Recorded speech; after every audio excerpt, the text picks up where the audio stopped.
I'm muted. Okay. I said, hopefully I'm live. It's been a long day. I had to have a medical procedure today. Please, good thoughts and prayers that everything is good, because if it's not, there's a lot of stuff that's got to be done. And it's, I don't know. It's just, I've got to go to the doctor again tomorrow. And so we'll see what's going on. Should be a week, they said, for results. Anyway, when I was leaving, the Daybell trial was still on. Sometime after that, the defense rested their case. So we're going to see what's going on with that. I don't know how much longer ongoing defense.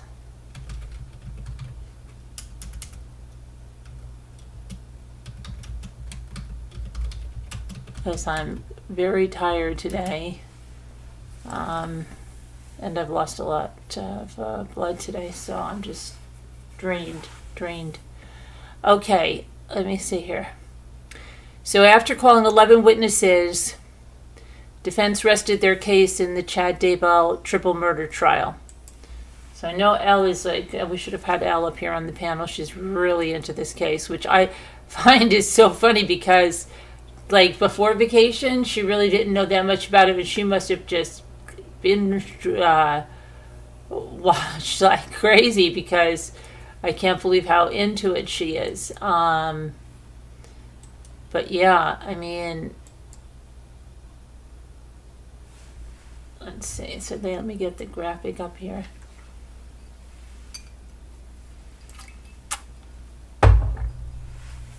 Okay. Uh-oh. Come on. All right. A little blurry. I'm muted. Okay. I said, hopefully I'm live. It's been a long day. I had to have a medical procedure today. Please, good thoughts and prayers that everything is good, because if it's not, there's a lot of stuff that's got to be done.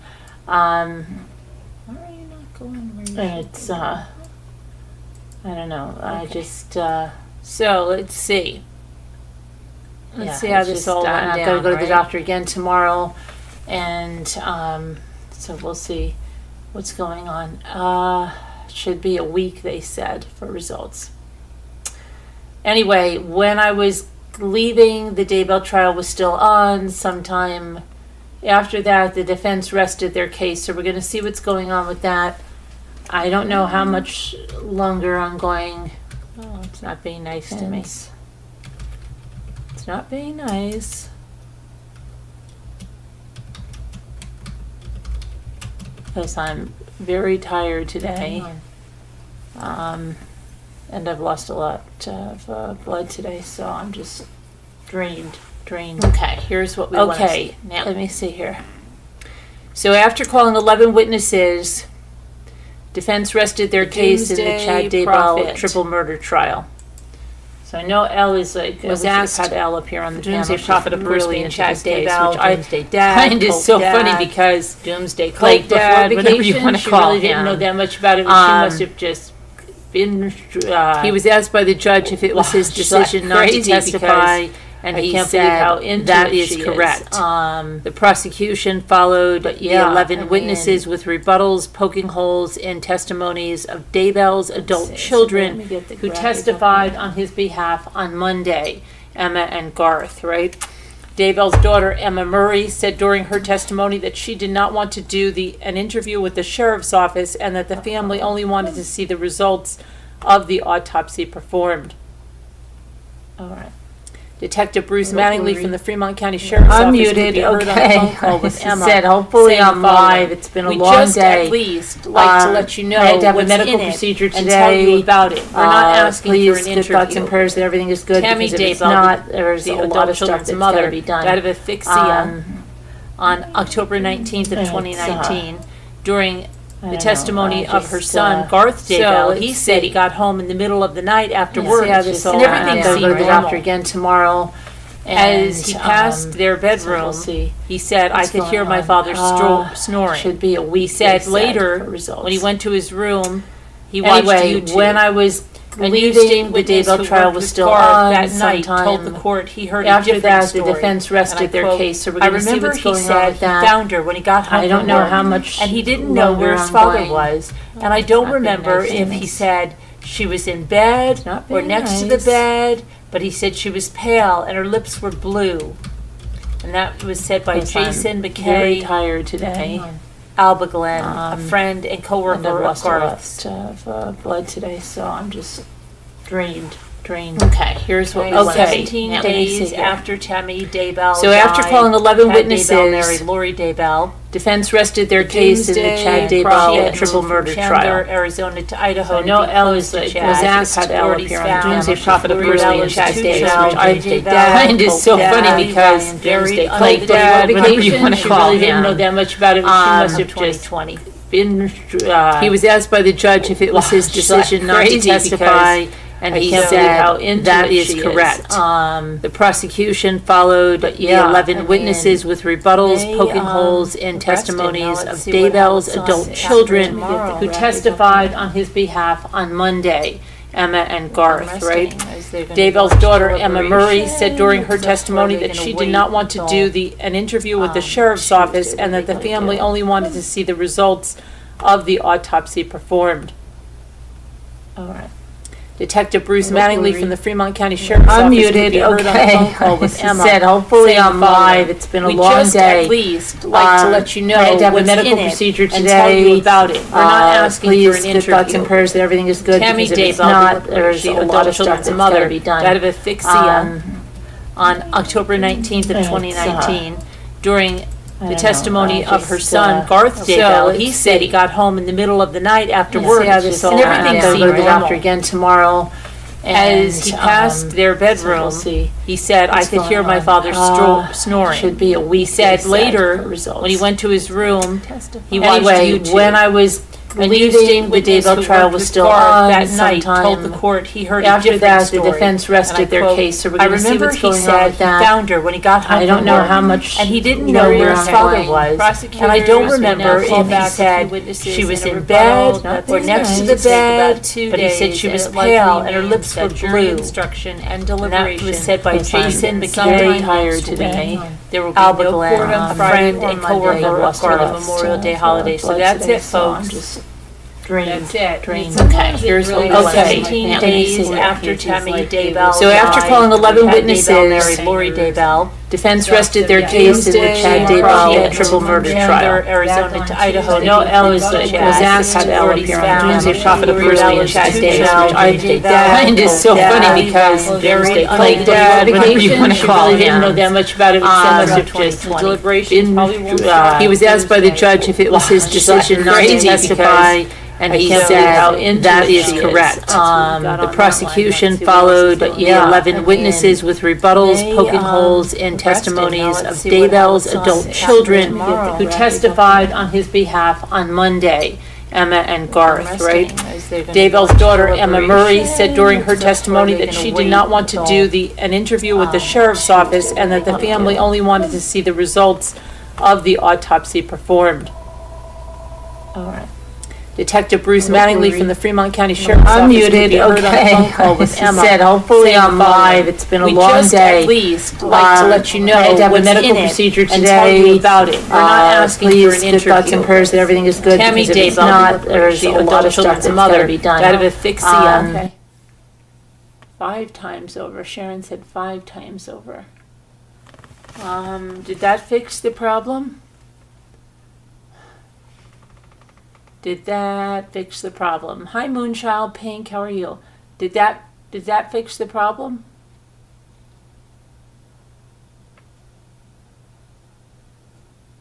Thank you, Moonchild Pink.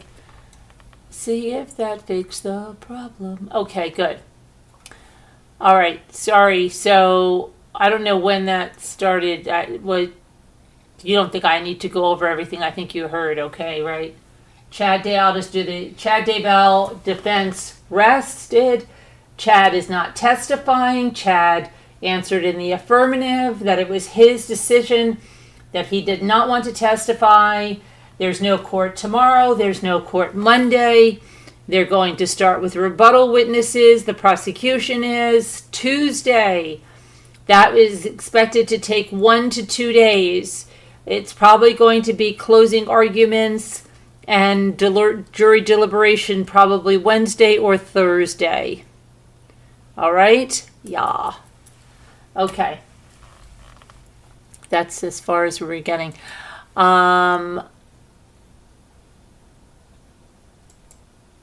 Okay. I was wondering who was calling me. I'm like, who's calling me? Who's calling me at this hour? Sorry. Okay. Now, Fort Liberty soldier charged with the death of their 8-month-old daughter. Oh my goodness. Let's see what's up here.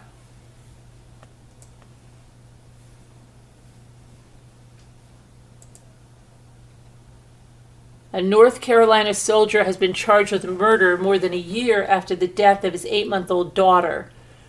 Misty Delatorre was in the custody of U.S. Army Sergeant Gabriel Seville at the time of her death in February of 2023 after it was ordered that he and the baby's mother split custody 6 months at a time 2 weeks earlier.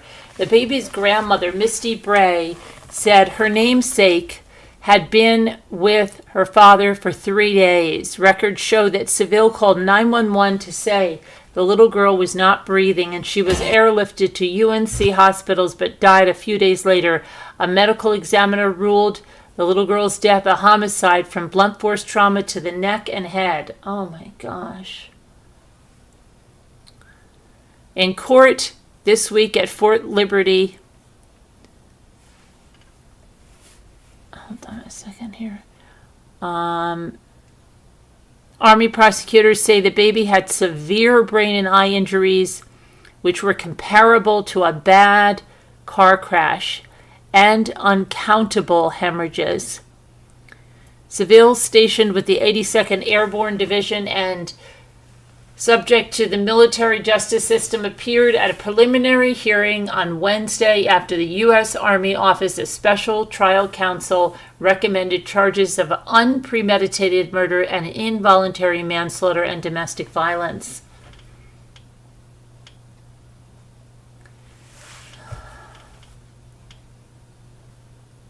It's a step, but it's far from justice. I cannot grieve properly for my baby because justice has not been served, says Alina Delatorre, who now lives in California and listened into the hearing via her mother's FaceTime. It is unbelievable that so much violence was inflicted onto an innocent 8-month-old baby. My daughter's murderer is walking free, and we will not stop until that monster is put away. The baby's grandmother, Misty Bray, told WTVD that she was horrified by the details of the baby's death that she heard in court. I just want justice. I want my grandbaby's death. Someone needs to be held accountable. She's innocent. She didn't even have her first tooth yet. Seville has been released on his own recognizance, and he waits to hear if the military court will order his case to move forward to a general court-martial. Wow.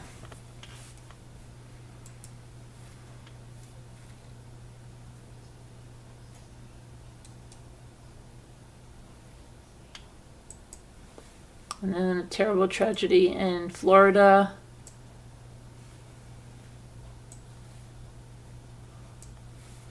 Where a 25-year-old Florida woman was allegedly driving with nearly 5 times the legal blood alcohol content on Tuesday morning when she T-boned another car and she killed a mother of 3. Winter Springs Police Chief, Winter Springs, is that what the word we were just talking? Oh, we were talking Winter Park.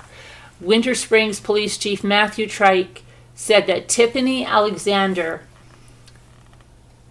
hold on a minute,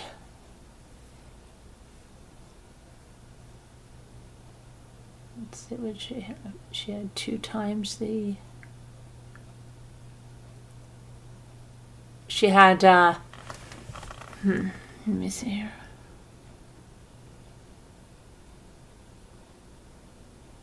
Tiffany Alexander had 2 children in the back seat of her car when Aznubal R. Escobar went right through a red light and slammed into her.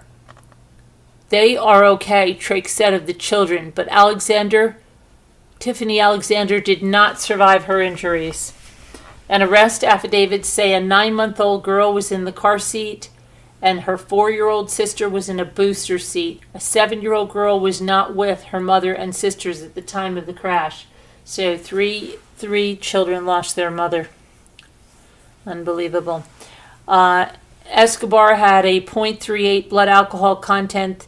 The legal limit is .08. She was late for work, and she was going back to work. She's a bartender. She did tell us her last alcoholic drinks were at 1:30 in the morning. Wow.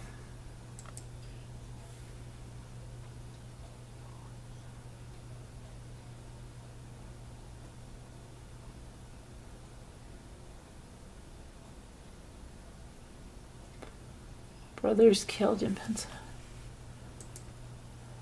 Oh yeah, this is that shooting at that linen factory in Pennsylvania.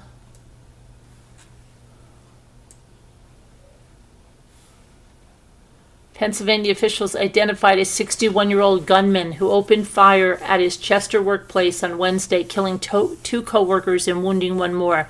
The Delaware County District Attorney Jack Stolzheimer identified the 2 men who were killed as Leovani Pena, 29, and Jagwenson Pena, 26. They were brothers. Oh my gosh, so a family lost 2 sons. They were going to work on an average day at a job that provided their families, and they don't come home. We're here to stand up for them, says Stolzheimer. The company where the shooting took place has been providing linens and laundry services to restaurants, hotels, and other businesses since 1988. Stolzheimer said that Wilbert Rosado Ruiz has been charged with 2 counts of first-degree murder, multiple counts of aggravated assault, multiple counts of reckless endangerment. The district attorney also said that he faces a firearms charge because while he legally owned the weapon he used in the shooting, he did not have a license to conceal it. Investigators say that Rosado Ruiz walked into the Delaware County Linen where he had worked since 2016, and he got into a dispute with a woman he worked with. He left the shop, he made a phone call, and then he came back in and started shooting. The woman involved in the initial dispute was also shot, but she escaped the shop and ended up across the street. Officials say that surveillance video showed the gunman leaving the building and running around after her, trying to shoot her again before jumping in his car and fleeing the scene. The woman and 2 other wounded victims were taken to Crozer Medical Center. 2 of those victims are now listed in stable condition, while the 3rd is in critical condition.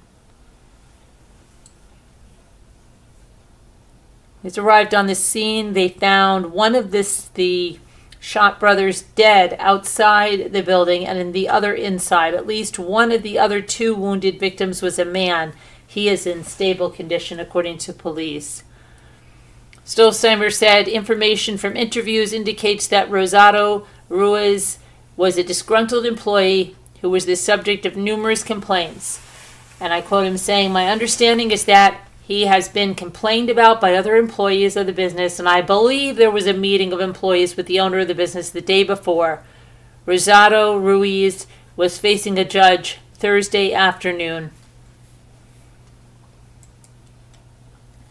Unbelievable.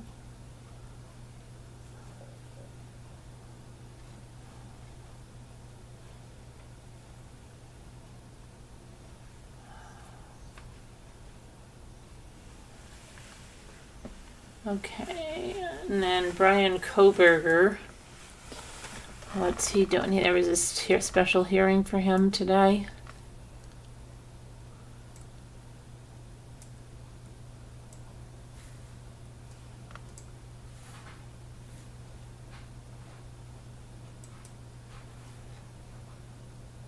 Accused, University of Idaho quadruple murder suspect Brian Kohberger appeared in court on Thursday for a pretrial hearing, which also included testimony from a police detective who worked on the case. Kohberger's attorneys were calling on a witness as part of their motion to compel prosecutors to turn over evidence, including dash cam footage of a search warrant being executed at Kohberger's Pennsylvania home and lab results. Moscow police detective Lawrence Mowry, who investigated the 2022 homicides, testified regarding cell phone data in the case. Kohberger has claimed he was out driving alone when the 4 students were killed in their off-campus home. In October, Judge John Judge denied 2 of Kohberger's requests to have the grand jury indictment dismissed. In March, the state Supreme Court denied Kohberger's bid to review the lower court's ruling, meaning the ruling was upheld. On multiple instances, defense attorneys have sought to have Kohberger's indictment dismissed, claiming the grand jury used the wrong standard of proof because they were given incomplete instructions, and the grand jury was biased because prosecutors withheld evidence that would have supported Kohberger's case. In January, Kohberger's attorneys also requested that court proceedings be moved out of Latah County, claiming the case has garnered extensive inflammatory pretrial publicity, which would make it impossible for their client to have a fair trial there. They also asserted that selecting an impartial jury in Latah County would be impossible for the same reasons. Kohberger's attorneys have claimed that Kohberger was not at the crime scene and he was driving alone the night Madison Mogan, Zena Kernodle, Ethan Chapin, and Kaylee Gonsalves were fatally stabbed at their off-campus home on November 13th of 2022. Investigators tested DNA from a trash can outside of Brian Kohberger's family home in Pennsylvania against DNA found on the sheath of the crime scene of a knife. Testing determined that at least 99.9998% of the male population would be expected to be excluded from the possibility of being the suspect's biological father. At the time of the slayings, Kohberger was obtaining his PhD in criminology from Washington State University, which is 10 miles from the crime scene. Prosecutors filed court documents detailing their intent to pursue the death penalty as they deemed the murders were especially heinous, atrocious, or cruel. A trial date has not yet been set.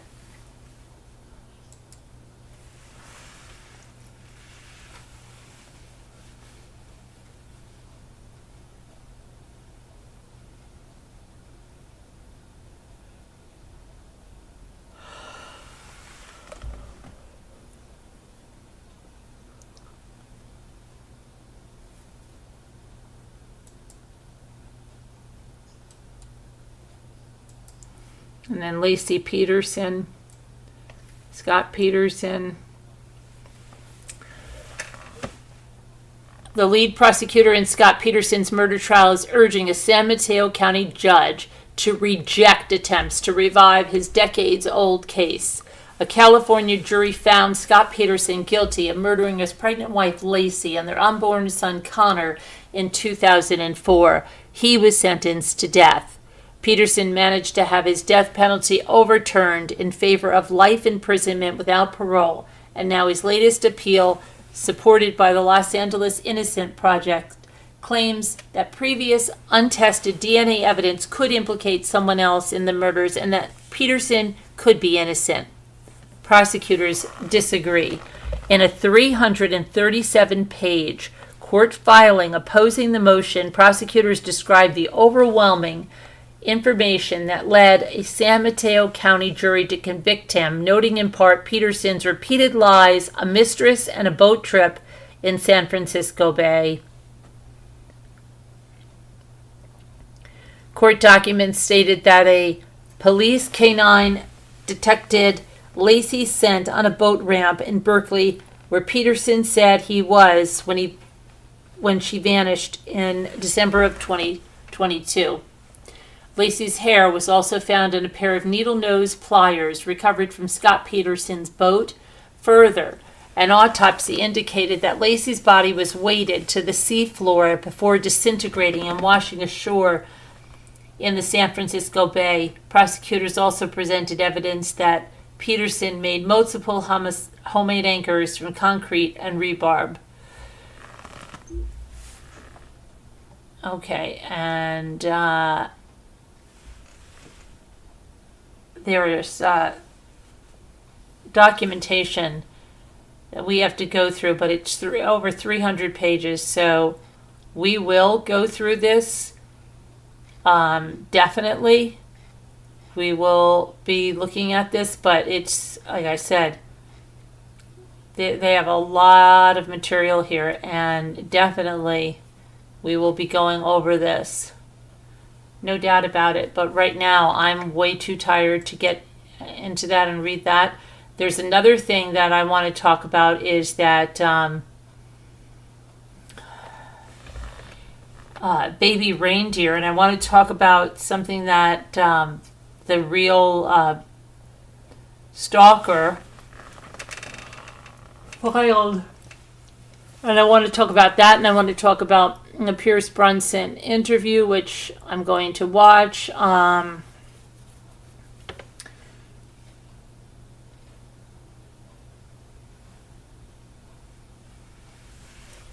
Let's see here. One dead after shooting at a Florida middle school parking lot during an awards ceremony. Oh my gosh. North Marion Middle School.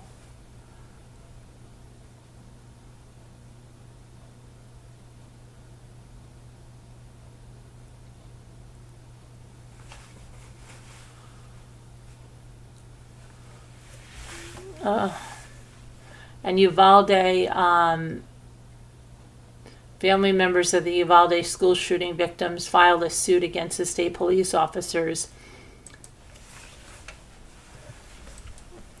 There's a lot to talk about, but we'll definitely be going over that Scott Peterson documentation of why the prosecution feels he should be denied, anything in opening that case again. Family members of 19 victims of the 2022 shooting at the elementary school in Uvalde, Texas, have filed a suit against 92 Texas Department of Public Safety officers who were among the hundreds of law enforcement personnel who waited 77 minutes to confront the 18-year-old gunman and ultimately killed 19 students and 2 teachers in a pair of adjoining classrooms. The relatives, family members of 17 children who were killed and 2 who were injured are also suing Mandy Gutierrez, who was the principal of Robb Elementary School at the time, and Pete Arredondo, who was the school district police chief. Nearly 100 officers from the Texas Department of Public Safety have yet to face a shred of accountability for cowering in fear while my daughter and nephew bled to death in their classroom. Veronica Luevanos, whose daughter Jalaya and nephew Jace were killed, said in a statement. Attorneys for the families said at a news conference on Wednesday that the city of Uvalde is paying them $2 million to avoid a lawsuit. The city also pledged to provide improved training for all current and future officers and set aside May 24th as the annual Day of Remembrance. The city will also work with families to design a memorial for the city plaza. An attorney for the families, Josh Koskoff, blasted the state for its failure to provide smaller communities with what they need. You think this city of Uvalde has enough money or training or resources? You think that they can hire the best of the best, he said.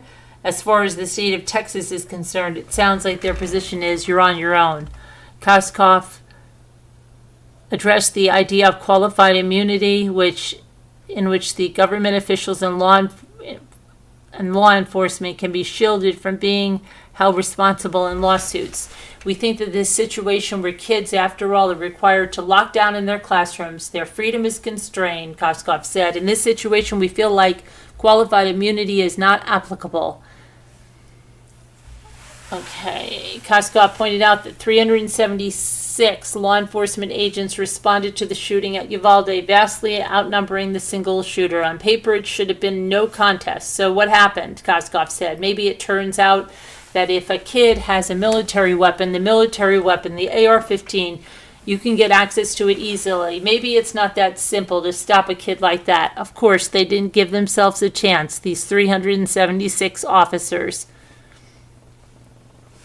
Okay, multiple reports, including the State Department of Public Safety, a state legislative committee, and the U.S. Department of Justice have found systematic failures and egregious poor decision-making in the response to the shooting. DPS has fired 2 officers, but has pointed most of its fingers at local law enforcement. Okay, a report commissioned by the city of Uvalde cleared local officers of any wrongdoing, drawing a sharp anger from the families of victims. 5 local officers, including Arredondo, were fired before the report was released. However, grand jury was convened earlier this year to look at the response, but no indictments have been returned so far. Okay, and I think that, okay, here we go.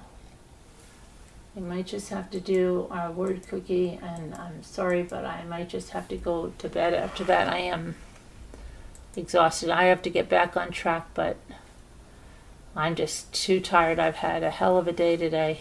Hi, Cat's got my tongue. How are you?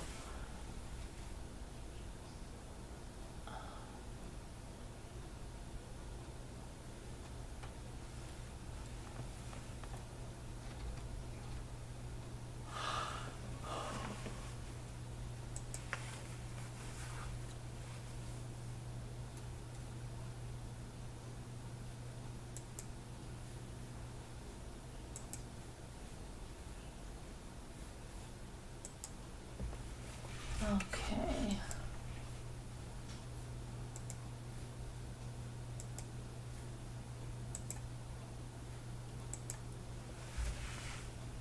Oh, gosh.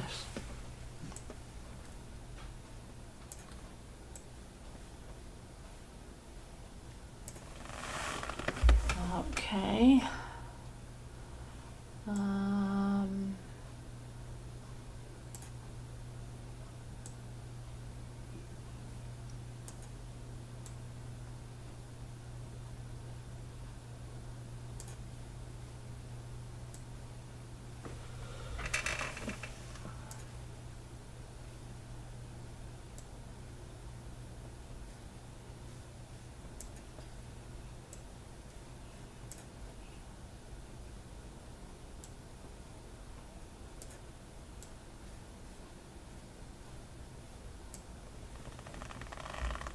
Okay.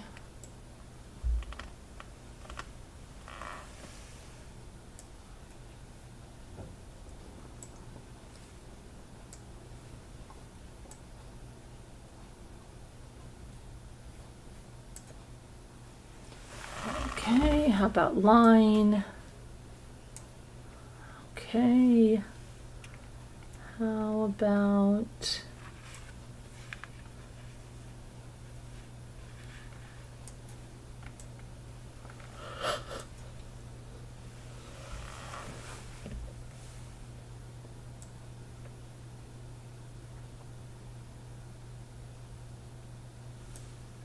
ping the router? Okay.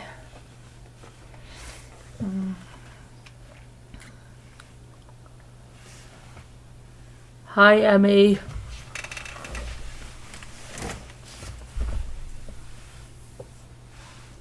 Ooh. Oh, guys, we need help here. We need help.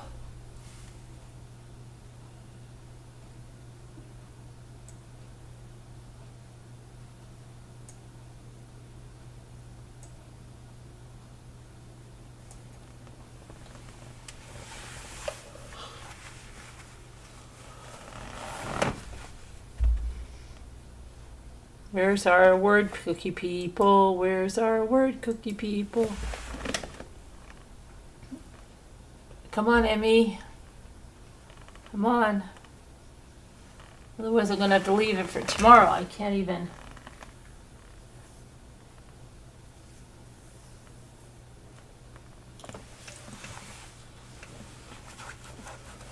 Okay, I guess I'm gonna have to leave it for tomorrow. I can't even see this. Flying.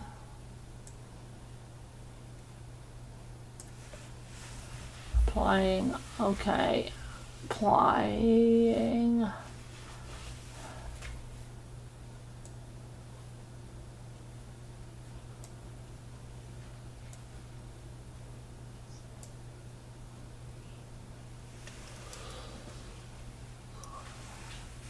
Pingle? Pingle. Pingle, pingle, pingle. No.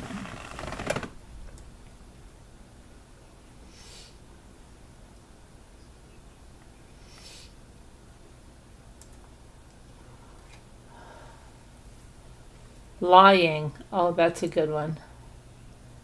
Good, Emmy.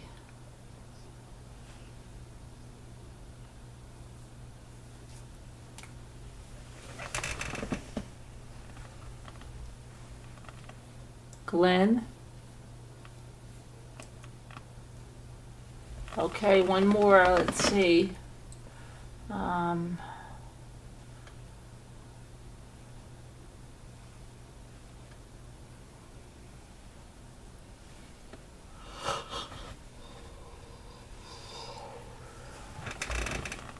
Oh, Lean, Lein, right? Okay.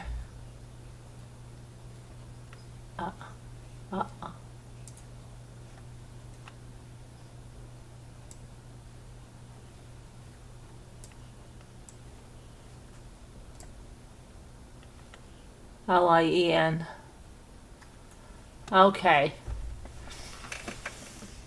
Very good. Okay, I'm sorry, but I am going to say goodnight. I'm just so sorry.